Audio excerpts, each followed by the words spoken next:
जय श्री कृष्ण भक्तों, श्रीमद् भागवत महापुराण की भाव यात्रा 10वें स्कंद के 54वें अध्याय तक आ पहुंची है।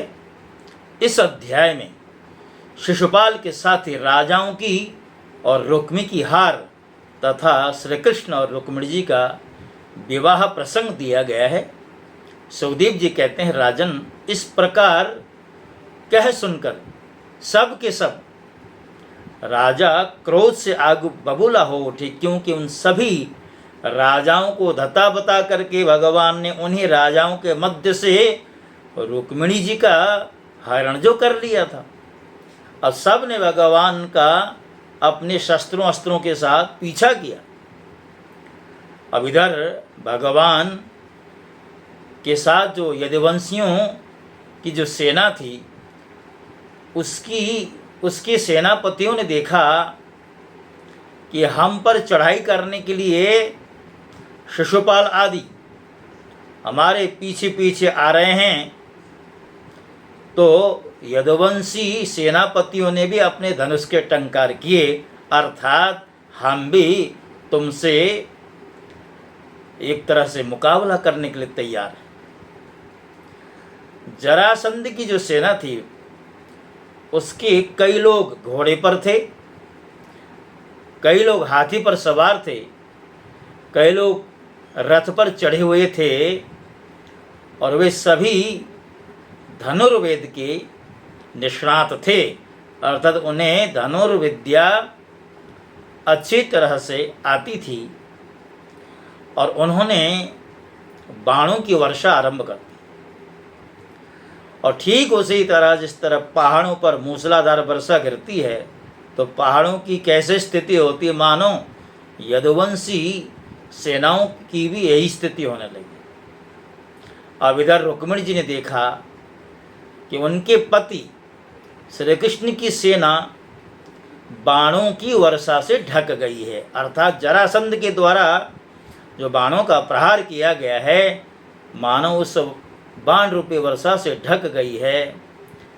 रुक्मिणी जी भयभीत होने लगी और भयभीत नेत्रों से भगवान की ओर देखने लगी। भगवान ने हंसकर कहा, देवी डरो मत, तुम्हारी सेना अभी हमारी जो सेना है, हमारी जो सेना है, शत्रुओं की सेना को संहार करने में, नष्ट करने में समर्थ है। तुम्हें घबराने की आवश्यकता नहीं। इधर गद और संकर्षण आदि यदुवंश वीर अपने शत्रुओं का पराक्रम और अधिक न सह सके, वे बाणों से शत्रुओं के हाथी घोड़े तथा रथों को छिन्न भिन्न करने लगे। उनके बाणों से रथ, घोड़े और हाथियों पर बैठे विपक्ष वीरों के कुंडल, किरीट आदि पगड़ियों से सुशोभित करोड़ों सिर, खड्ग, गदा और धनुषयुक्त हाथ, जांघें, पैर कट कट करके पृथ्वी पर गिरने लगे, और उनके जो मस्तक हैं वह भी रणभूमि में गिर पड़े। अंत में विजय की सच्ची आकांक्षा वाले यदुवंशियों ने शत्रुओं की सेना तहस-नहस कर डाली। जरासंध आदि सभी राजा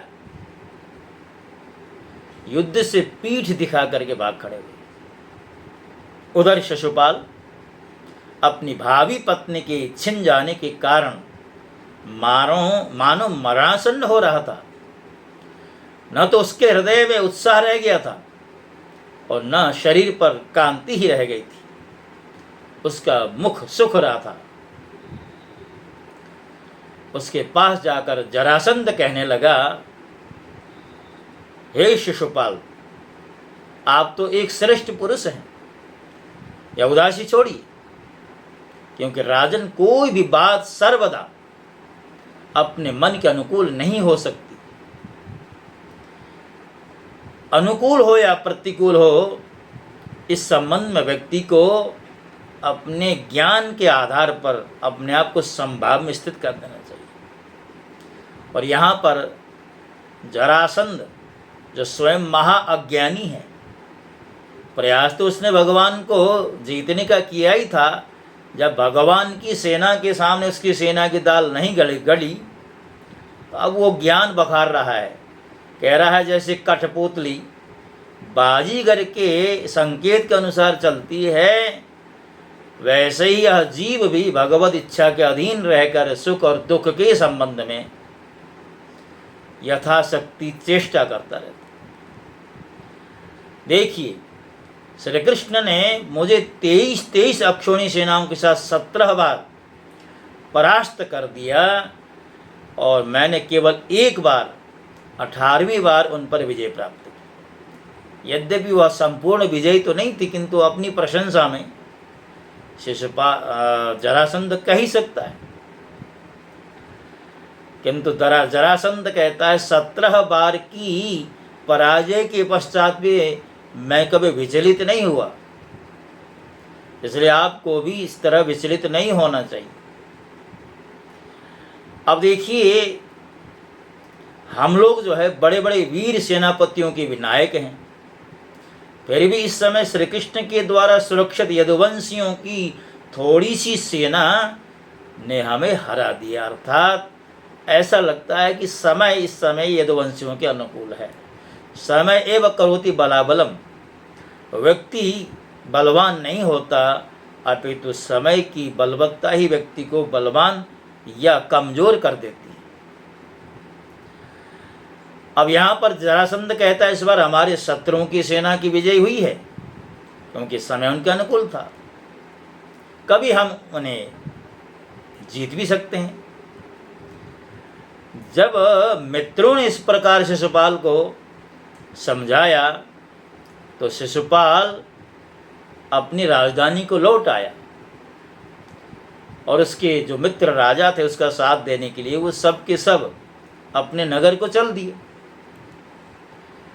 रुक्मिणी जी का बड़ा भाई रुक्मी भगवान श्री कृष्ण से बहुत द्वेष रखता था। उसको यह बात बिल्कुल सहन नहीं हुई कि मेरी बहन को श्री कृष्ण हर ले जाएं और राक्षस रीति से बलपूर्वक उसके साथ विवाह करे। उसने जो है एक अक्षौहिणी सेना साथ ली और भगवान श्री कृष्ण का पीछा किया। अब जैसे ही रुक्मी ने भगवान का पीछा किया, उसने धनुष धारण किया, कवच धारण करके हाथ में धनुष लेकर के समस्त राजाओं के समक्ष प्रतिज्ञा की कि मैं आप लोगों के समक्ष प्रतिज्ञा करता हूं कि यदि मैं युद्ध में कृष्ण को न मार सका, अपनी बहन रुक्मिणी को नहीं लौटा सका, तो मैं अपनी राजधानी कौंडिन्यपुर में कभी वापस नहीं आऊँगा, अपनी नगरी में अपनी राजधानी में कभी प्रवेश नहीं करूँगा। अब उसने प्रतिज्ञा की, रथ पर सवार हो गया और सारथी से कहता है जहाँ कृष्ण हो वहाँ शीघ्र मुझे ले चलो, आज मेरा उसी के साथ युद्ध होगा।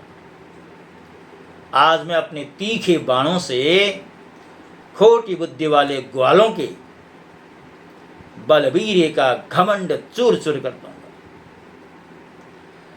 रुक्मी की बुद्धि बिगड़ गई थी, वह भगवान के तेज और प्रभाव को नहीं जानता था।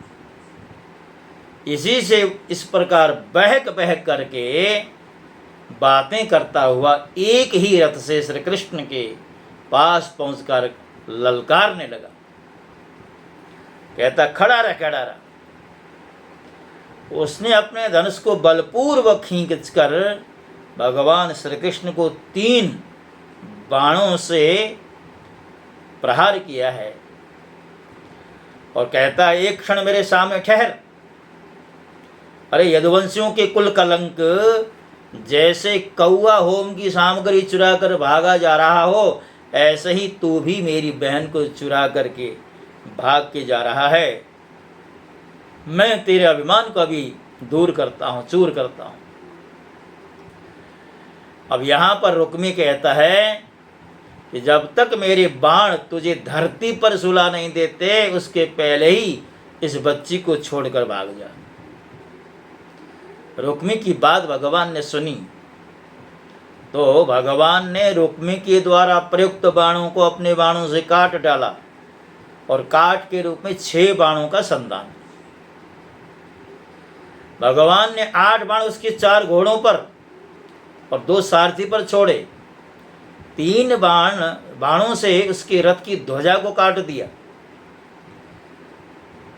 तब रुक्मी ने दूसरा बाण उठाया और भगवान श्री कृष्ण को 5 बाण मारे दूसरे धनुष से। उन बाणों के लगने पर उन्होंने उसका वह धनुष भी काट डाला।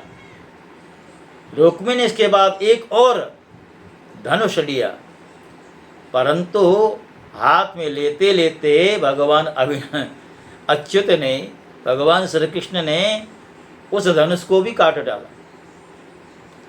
इस प्रकार रुक्मी ने अनेक शस्त्रों और अस्त्रों का प्रयोग किया। भगवान ने एक एक करके उन शस्त्रों को भी नष्ट कर दिया।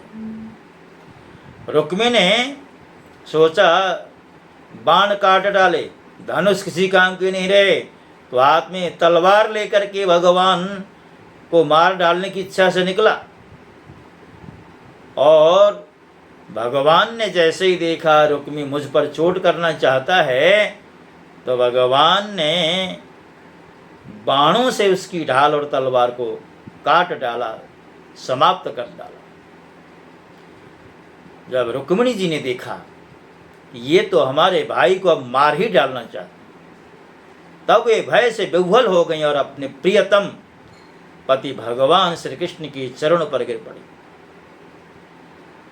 देवताओं के भी आराध्य देव जगतपते, आप योगेश्वर हैं, आपके स्वरूप और इच्छाओं को कोई नहीं जान सकता।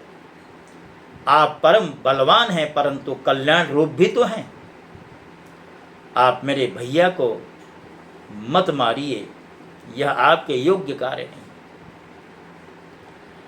अब देखिए सुखदेव जी कहते हैं रुक्मिणी जी का एक एक अंग भय के मारे थरथर कांप रहा था, मुख सूख गया था और इतनी आतुर हो गई थी कि उनका जो सोने का हार है गले से गिर पड़ा था।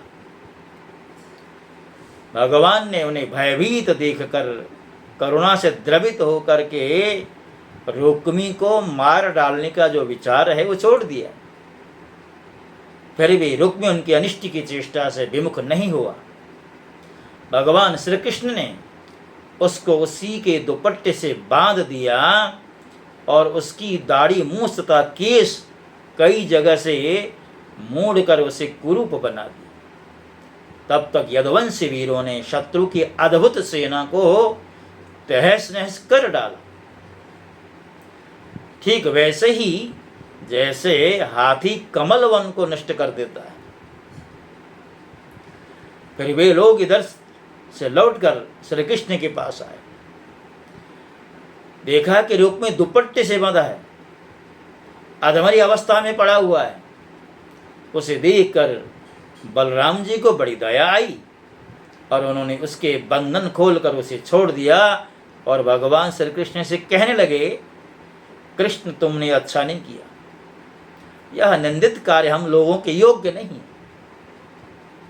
अपने संबंधी की दाढ़ी मूछ मुड़कर उसे कुरूप कर देना यह तो एक प्रकार का वध ही होता है। इसके बाद बलराम जी ने रुक्मिणी जी को संबोधन करके कहा, साध्वी तुम्हारे भाई को रूप विकृत कर दिया गया है, यह सोचकर हम लोगों से बुरा न मानना, क्योंकि जीव को सुख दुख देने वाला कोई दूसरा नहीं, उसके अपने ही कर्म हैं। भगवान बोले, भगवान श्री कृष्ण से बलराम जी कहते हैं, कृष्ण यदि अपना सगा संबंधी वध करने योग्य अपराध करे तो भी अपने ही संबंधियों के द्वारा उसका मारा जाना उचित नहीं है, उसे छोड़ देना चाहिए। वह तो अपने अपराध से पहले ही मारा जा चुका है। फिर उसको मारने की कोई आवश्यकता नहीं।